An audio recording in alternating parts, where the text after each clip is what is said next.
Hey guys, and welcome back to my channel. So today's video is going to be kind of different than what I usually do. It's going to be like a sit down sort of informative type video, so if you don't like those, don't watch this video. But I know this video is going to help a lot of people, as I'm going to like break down a lot of myths and misconceptions in the health and fitness industry. And I'm also going to break down how you read a nutrition label. So the label on the back of packaged food, how to read it, what ingredients to like look out for, to not buy and stuff like that. I just wanted to sit down and like clear up a lot of things that I get DM'd asking if this works, if this is true. And I want to go to Woolworths, which I'm going to do later in this video, and show you guys some products that you may think are healthy or are promoted as health food, and I'm going to break down the ingredient list and nutrition facts for you guys so that you can realize that those healthy foods are not actually healthy, and just kind of specify some ingredients that I tend to stay away from and what to look out for when you're buying packaged food, and just some like health and fitness like misconceptions in general. So I'm going to start by clearing up some common health and fitness misconceptions that I get asked in my DMs, like, is this true, is this not true? I'm going to clear them up now. Alright, so first thing, will weights make me bulky? Will lifting weights make me bulky? So this is usually most of the time obviously coming from a female. So a female will ask like, oh, like, what will lifting weights make me like bulky? Like, I want to be toned. So first of all, before even getting into will lifting weights make me bulky, there is no such thing as toned. There is no such thing, like that doesn't exist. It's either building muscle or losing body fat. So when people describe tone, they mean looking lean and having lean muscle, but not looking bigger, I guess. So it's just a common thing that girls, women don't want to like get in and lift heavy weights or lift weights in general. They stick to running and cardio machines, and then they'll come on the floor and do some crunches and some little glute kickbacks and think that they're going to grow a nice butt and lose fat, which is not true. So to build muscle, to look toned, you need to lift weights. You will not get bulky. It is not possible for our body to get bulky like a man. You will look leaner, toner. You will get that body you want by lifting weights. And you don't have to go in there and never do cardio, never do bar or Pilates, and only lift super heavy weight. Yeah, so I'm not telling you to like never do a bar class or a Pilates class. Like, you can still do those things, but lifting weights will honestly transform your body. So if I look back from before I lifted weights, I was doing a lot of cardio, a lot of running, and then I do a couple of floor exercises, maybe some things with like a 5-kilo dumbbell. And I was always skinny, but I never had that muscle tone. I was always like skinny fat. That's kind of like what I want to call it. Yeah, I always had that skinny fat look, and it wasn't until I started lifting weights properly and started building muscle that I got the body I desired. I became looking stronger, leaner, more curvier, and I wasn't just like kind of flabby but skinny. That's like the best way that I can try and describe this. So I suggest for every girl to lift weights, you don't have to go super heavy. Just throwing in some dumbbells and some barbell exercises into your like workout routine instead of only sticking to cardio or like Pilates or running, whatever you do. I definitely suggest to add in weights. You're going to get that toned body that you want. Having more muscle means you speed up your metabolism and you can eat more calories without putting on fat. So while cardio, running, may burn more calories on the spot, lifting weights makes you burn throughout the day, and it puts your body into muscle building signal. Whereas when you're doing cardio, you're going to come out of that session and your body's just going to store it as like fat, etc. You're not going to actually be building that lean tone muscle. So another misconception I get is that you can spot reduce fat. You cannot spot reduce fat. So going in the gym and doing only ab exercises because you want abs won't give you abs. If you don't like your thighs and you want exercises to lose your inner thighs, that's not going to happen. You can't choose where your body loses fat. I know, it's super depressing. I wish I could just like go into the gym and be like, okay, so I want to lose my, I don't know, my hips. I'm just going to do like hip exercises. Like, no. Or, oh, I really want abs, so I'm just going to do crunches and planks and then I'm going to get abs. It doesn't work like that. You need to be in a calorie deficit and losing fat all over And if your body stores fat on your stomach, that may be the last place you lose it, although that's where you want to lose it first. For me, if I'm losing body fat, it goes straight from my boobs. Yep, it sucks. I freaking wish that if I was like putting on weight, it goes straight to my boobs and my butt, but it doesn't happen like that. So for me, I store my body fat around my thighs and my bum, and I'm always super lean like on my upper body, my chest, and my stomach. So I carry a lot of my weight like down below, which is, you know, not a bad thing, not a good thing. It's just how it is. It's your genetics. You can't choose where you lose fat. You need to be losing fat overall. So the last one I'm going to talk about is certain foods making you fat or making you gain weight. So there's a lot of foods that are demonized, such as carbohydrates, bread, white potatoes, butter, like dairy. So many different foods that are like, oh, this is going to make you fat. I can't eat that. So I want to sit here and say, no one food will make you fat. What makes you put on weight or get fat is eating more calories than your body is burning every day. So you're in a calorie surplus consistently.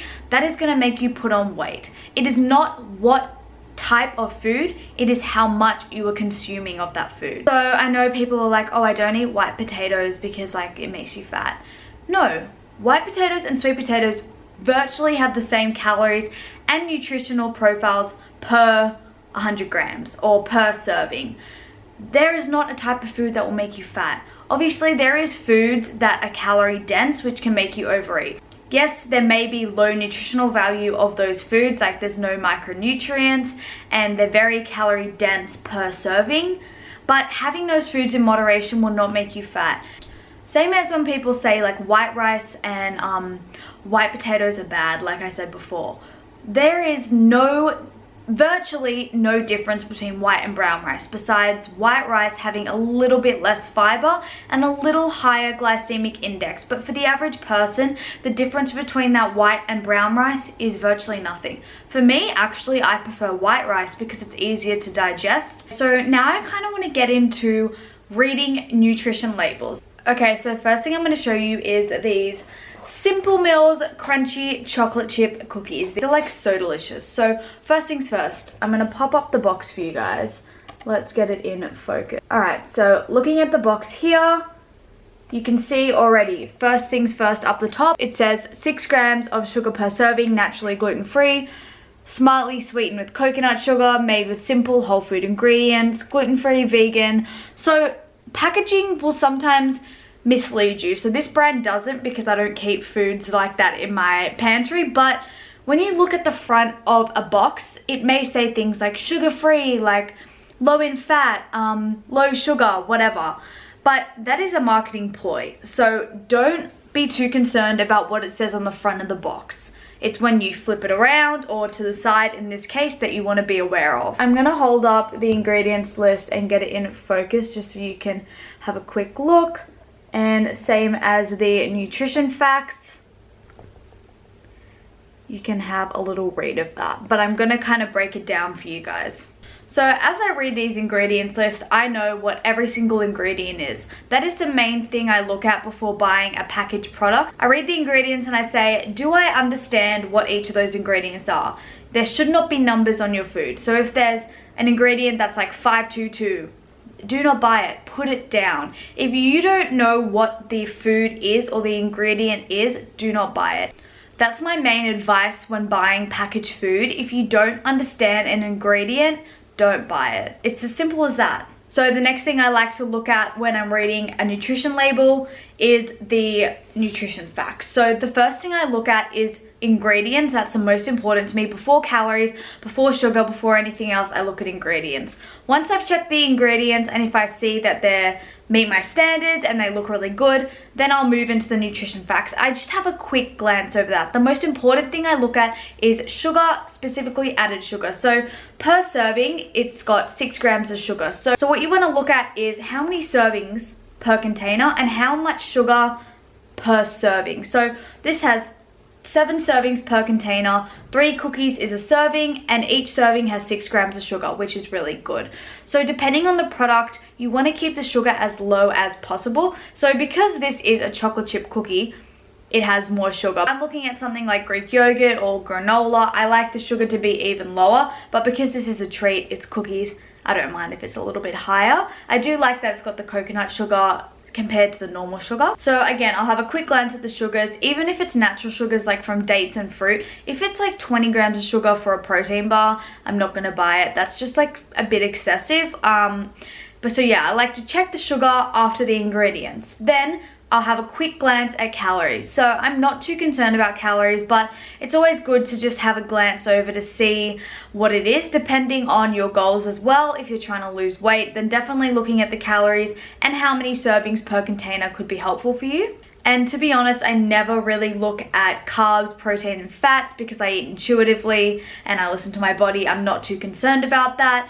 If it's a protein bar, I will look at the protein. Some protein bars only have 8 grams of protein in it, and a whole bar, it's like 250 calories, which is not great. For a protein bar, you want like 15 to 20 grams for that amount of calories. But any other products like these cookies, I'm not going to look at the protein or the carbs or the fat because it's cookies.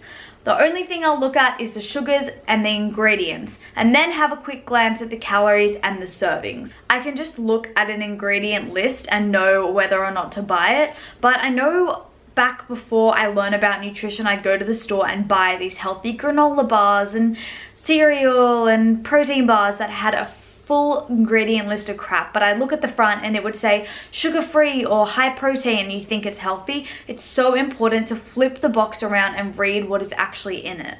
So I'm going to take you to Woolworths and flip over a couple of products and show you some ingredients that I really try to avoid and how marketing can kind of trick you into thinking these types of foods are healthy when they're really not. So I'll see you at Woolworths and I'm going to whip out my camera and it's going to be really embarrassing, but I'm doing it for you guys, okay? Okay, hey, so just got back from Woolworths and oh my god, it was so busy, so I couldn't really talk in there because I was so embarrassed. I would whip out my camera and like try and film the box and like people were staring at me and it was so embarrassing. So what I'm gonna do is just like insert the clips as I talk of the different products because I know off the top of my head what ingredients to sort of look for, and the products that I chose, I wanted to do things that look healthy or are marketed as like a healthy food, and then show you guys the actual ingredients and kind of break it down. So I'm going to insert all of the clips that I took of some different products. So as you can see, just looking at the products, there is a lot of added sugar. So sugar can come in a lot of different forms. It can be sugar, glucose, corn syrup, brown rice syrup, honey, maple syrup, so many different forms of sugar. So some of them even had like corn, glucose, and brown rice syrup and all stuff like that, which you don't need that. Yes, a bit of cane sugar is okay. I prefer to get it raw or organic if it's in a product. Honey or maple syrup is a lot better than like glucose and all those disgusting things. When I'm buying something, I try to stay away from added sugars, especially if it's not organic. So you'll also see a lot of sunflower oil or canola oil. So these are really highly processed vegetable oils, and I've talked about this before. They're so inflammatory to the body and I stay away from them pretty much all the time unless it's like organic sunflower or canola oil in a product, but even then I try not to. It's so genetically modified and it's just like not even food. And foods that you just wouldn't have in your pantry, for example, citric acid. So I'm on the fence with this because I've researched it. I know what it is. It's not super harmful, but depending on like where it's sourced, what's the brand, I may or may not buy that. So citric acid is another thing to look for, same as guar gum or any sort of gum, lactose bean gum. Gums are iffy. So again, I've done research on it. It's not super harmful, but if you have stomach issues, it can cause more. Like if you've got IBS, it can cause some like gas and bloating and things like that. So again, I look at the brand, and if it's a brand that I trust, if it's organic, I can then decide, do I want to buy it or do I want to leave it? So that's another thing to look for. While we're looking at the ingredients, it's also important to look at the brands, and you can see if they're like a chain brand with lots of different products, not organic, you know, not made in Australia. You can kind of tell that the ingredients going in there are not going to be as high quality as something made locally, small batch, small business, like organic, etc. I really hope you got something out of this video. I just wanted to kind of sit down and do something, you know, a little bit different to what I usually do, and just kind of break down some important things that can help you in your health journey. I know that back then, like maybe a year or so ago, I had no idea about ingredients, and I was just eating foods based on the macros and on like what the front of the label said. I was never flipping it around and reading what was actually in it. And when I started doing that, that is when I started getting so much deeper into my health journey. Like my energy was better, I wasn't crashing, I wasn't getting cravings, like my body transformed. Even though I was eating, you know, the same sort of macros, it's just the food choices, like eating so much more whole foods, real food ingredients. That's what it comes down to, like real food, no numbers, no preservatives, no crap. So I'll see you guys next week. Oh my god, can they, the motorcycles, like really? Anyway, I'll see you guys in my next video. Bye!